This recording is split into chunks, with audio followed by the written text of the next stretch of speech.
Assalamualaikum warahmatullahi wabarakatuh. Kita lanjutkan ke segmen 2, yaitu aplikasi vulkanostratigrafi. Apa itu vulkanostratigrafi? Per definisi, vulkanostratigrafi adalah susulan kronologis produk hasil letusan gunung api yang bisa berasal dari serangkaian letusan atau suatu periode intereruptif, baik produk primer ataupun endapan epiklastik atau rework volkanik yang muncul dalam catatan geologis. Ada dua prinsip utama di dalam konsep vulkanostratigrafi.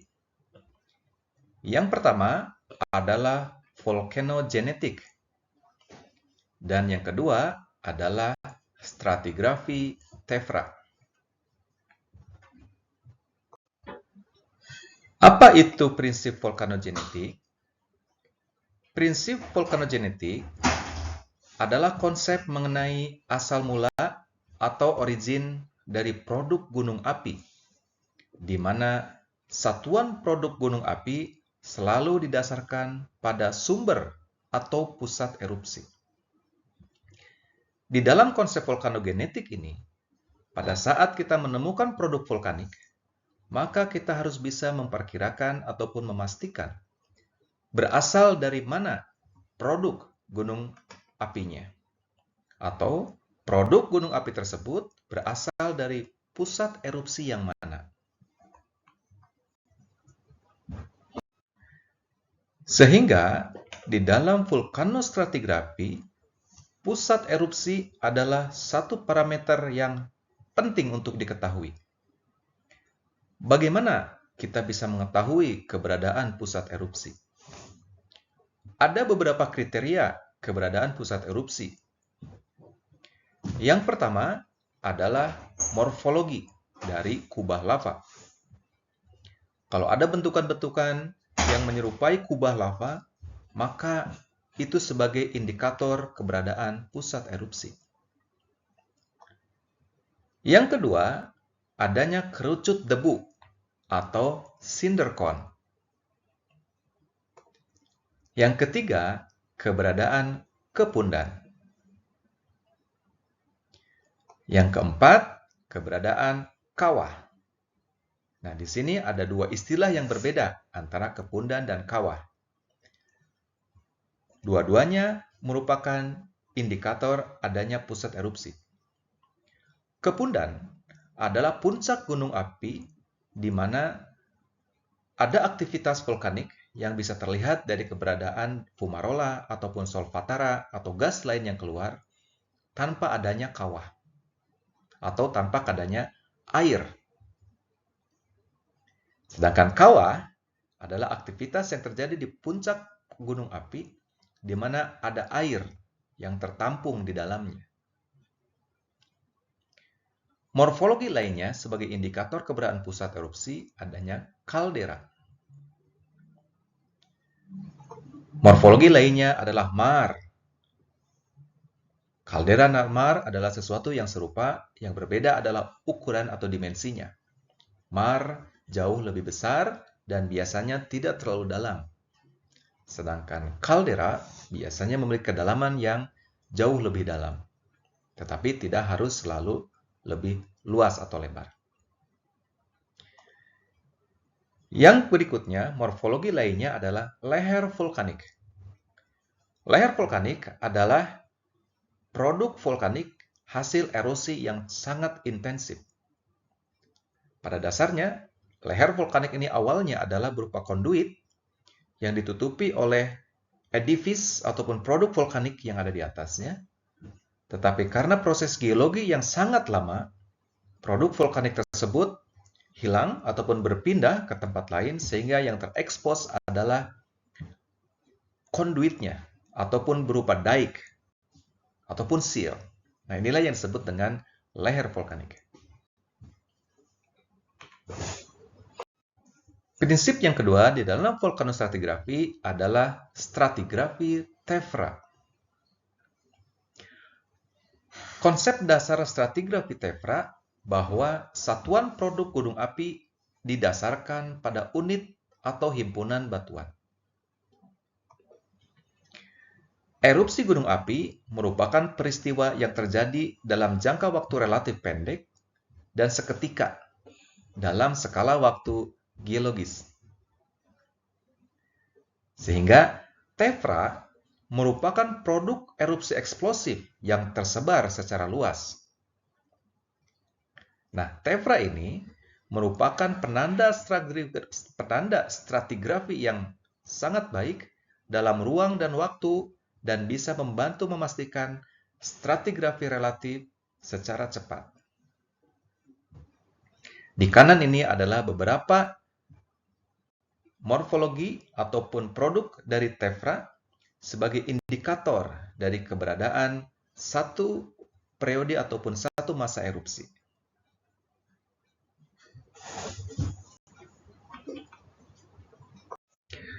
Kemudian, untuk apa sebenarnya vulkanostratigrafi ini digunakan? Vulkanostratigrafi berperan di dalam pembuatan peta geologi gunung api. Itu yang terpenting. Yang kedua, dengan memahami konsep vulkanostratigrafi, berarti kita bisa merekonstruksi evolusi vulkanologi yang terjadi di satu tempat. Selain itu, di dalam vulkanostratigrafi, kita bisa mengetahui dinamika letusan. Perubahan produk vulkanik dari waktu ke waktu merupakan indikator bahwa letusan bisa berubah dari waktu ke waktu juga. Hal lainnya, di dalam vulkanostratigrafi, kita bisa memahami vulkanologi fisik. Bagaimana mekanisme erupsi terjadi dari waktu ke waktu. Selain itu, dengan memanfaatkan konsep vulkanostratigrafi, maka kita bisa menggunakan TEFRA stratigrafi untuk bisa menghubungkan antara satu produk dan produk lainnya. Terutama kaitannya dengan produk TEFRA yang dihasilkan oleh satu masa atau satu waktu erupsi. Selain itu, di dalam vulkanostratigrafi, kita pun bisa memperkirakan bahaya apa yang ada di satu tempat. Karena setiap produk vulkanik memiliki tingkat bahaya yang berbeda-beda. Produk TEFRA ataupun lava memiliki karakter tingkat bahaya yang berbeda. Hal ini terkait dengan tingkat explosivity dari letusan ataupun fisik material yang dikeluarkan. Seperti panas ataupun kecepatan dari material yang dikeluarkan.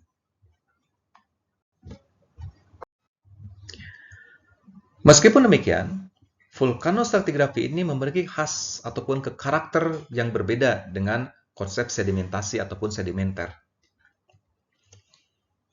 Stratigrafi pada lingkungan gunung api umumnya menunjukkan hubungan stratigrafi yang lebih kompleks dibandingkan di lingkungan sedimenter. Karena laju pengendapan dan proses pembentukan yang sangat cepat dalam perspektif umur geologi tentu saja. Hal ini bisa dipahami.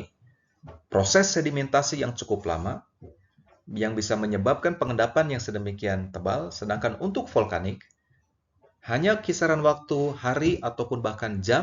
Kalau letusannya besar, maka akan menghasilkan endapan yang sangat tebal. Kemudian, karakter endapan vulkanik yang rapuh menyebabkan endapan dapat tererosi dengan cepat. Ini akan menyebabkan kehilangan jejak dengan cepat apabila kita tidak langsung melakukan observasi. Kemudian, topografi yang tidak stabil, hasil pembentukan produk gunung api, terutama material-material yang loose, seperti TEFRA ataupun peroklastik jatuhan. Perubahan yang sangat cepat dan drastis pada fasies material vulkanik. Nah, ini yang berbeda dengan pengendapan sedimen. Pada pengendapan material vulkanik, pada saat kita bergerak secara lateral, produk bisa berubah dengan cepat.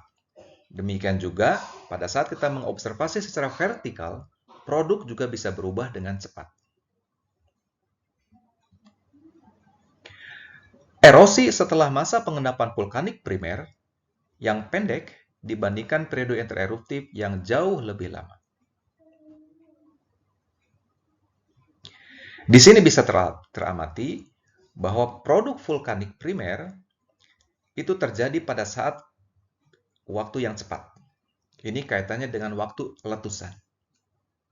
Sejauh ini belum ada waktu letusan yang periodenya sangat panjang.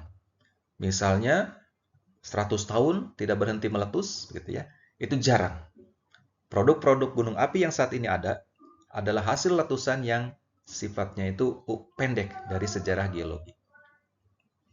Dan di sini menjadi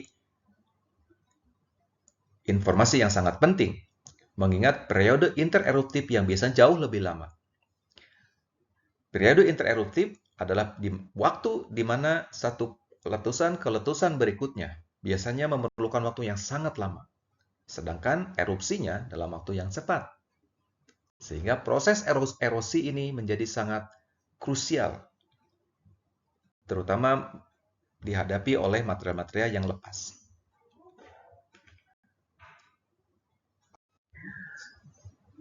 Survei geologi di lapangan vulkanik untuk eksplorasi geotermal ini dihadapkan pada kompleksitas.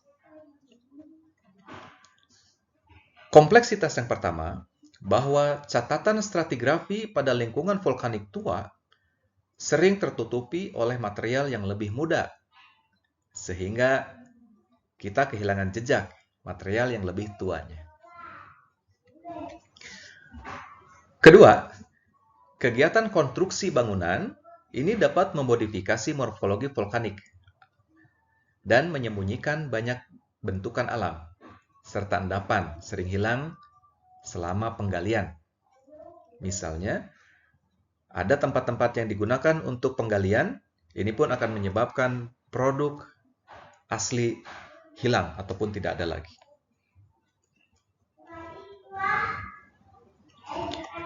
Yang ketiga, faktor-faktor ini tentu saja akan mempersulit rekonstruksi stratigrafi.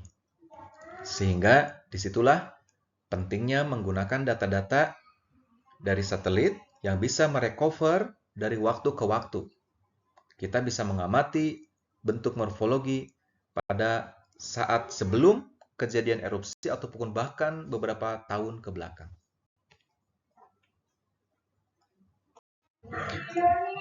Berikutnya akan diulang sedikit mengenai konsep stratigrafi gunung api atau vulkanostratigrafi.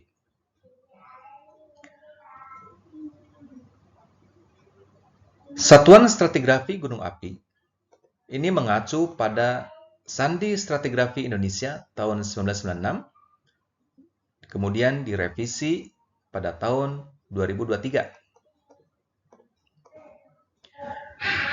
Dalam Sandi Stratigrafi tersebut, diuraikan mengenai tujuan dan kegunaan dari penentuan stratigrafi gunung api. Tujuan dari penentuan stratigrafi gunung api yang pertama adalah menata produk gunung api berdasarkan urutan kejadian.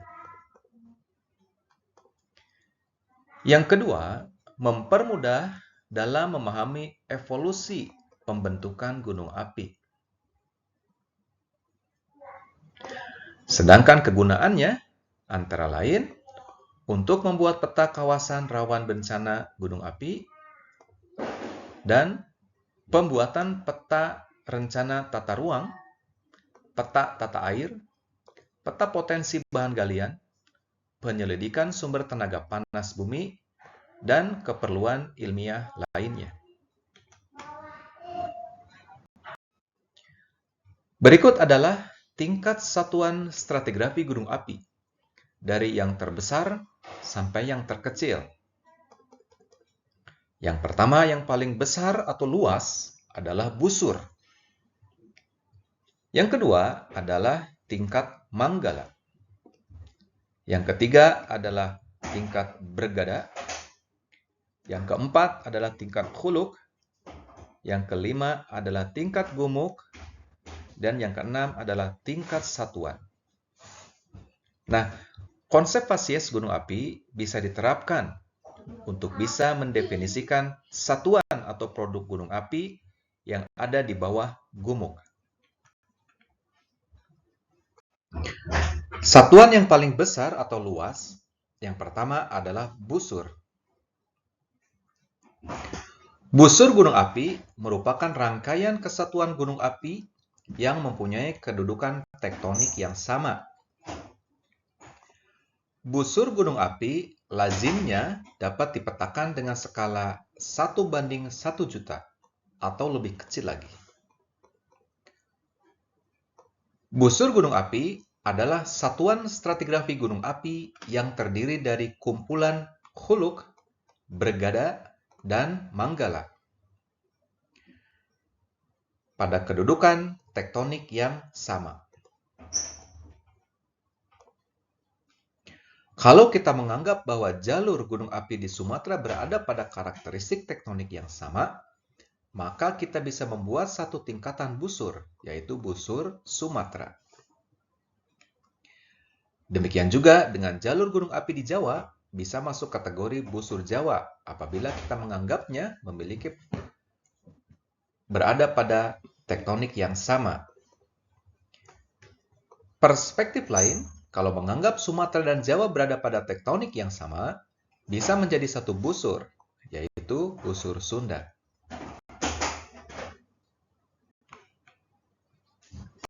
Tingkatan stratigrafi gunung api yang kedua adalah Manggala.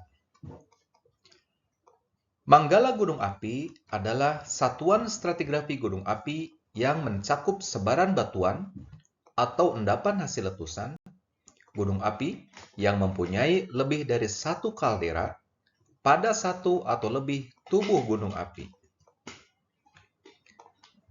Manggala gunung api harus mempunyai lebih dari satu brigada gunung api. Manggala gunung api harus mempunyai nilai stratigrafi atau geologi yang penting. Umumnya dapat dipetakan dalam skala 1:100.000 atau lebih besar. Ilustrasi tingkat ini misalnya Manggala Toba, yang terdiri dari banyak gunung api purba pada proses pembentukan kaldera Toba. Tingkatan stratigrafi gunung api ketiga adalah Brigada. Brigada gunung api adalah satuan stratigrafi gunung api yang mencakup sebaran endapan atau batuan gunung api hasil letusan yang terdiri dari dua atau lebih khuluk gunung api atau yang berhubungan dengan pembentukan kaldera. Brigada gunung api selalu mempunyai khuluk gunung api. Brigada gunung api harus mempunyai nilai stratigrafi atau geologi yang penting. Lazimnya dapat dipetakan dengan skala 1:100.000 atau lebih. Misalnya, kelompok gunung api dari Gunung Papandayan sampai Gunung Guntur bisa masuk kategori tingkat brigada yang membentuk Brigada Kamojang. Tingkatan gunung api yang keempat adalah Khuluk. Khuluk gunung api merupakan kumpulan batuan atau endapan yang dihasilkan oleh satu atau lebih titik erupsi yang membentuk satu tubuh gunung api. Khuluk gunung api tersingkap di permukaan dan dapat berkelanjutan ke bawah permukaan. Khuluk gunung api harus mempunyai nilai stratigrafi atau geologi, meliputi daerah yang luas, umumnya dapat dipetakan dengan skala 1:50.000 atau lebih besar. Misalnya, kelompok Gunung Guntur yang membentuk satu tubuh besar yang disebut dengan Khuluk Kabuyutan. Tingkatan gunung api yang kelima adalah gumuk. Gumuk gunung api adalah bagian dari huluk yang terbentuk sebagai hasil suatu erupsi pada tubuh gunung api tersebut, baik sebagai hasil erupsi pusat maupun erupsi samping. Gumuk gunung api merupakan bagian dari huluk gunung api, akan tetapi huluk gunung api tidak harus selalu mempunyai gumuk gunung api. Batas sebaran lateral suatu gumuk gunung api tidak melampaui batas pelamparan huluk gunung api. Gumuk gunung api dapat terdiri dari satu atau lebih batuan atau endapan produk gunung api yang dihasilkan oleh satu atau beberapa daur letusan gunung api. Gumuk gunung api harus mempunyai nilai stratigrafi atau geologi yang penting dan umumnya dapat dipetakan pada skala 1:50.000 atau lebih besar.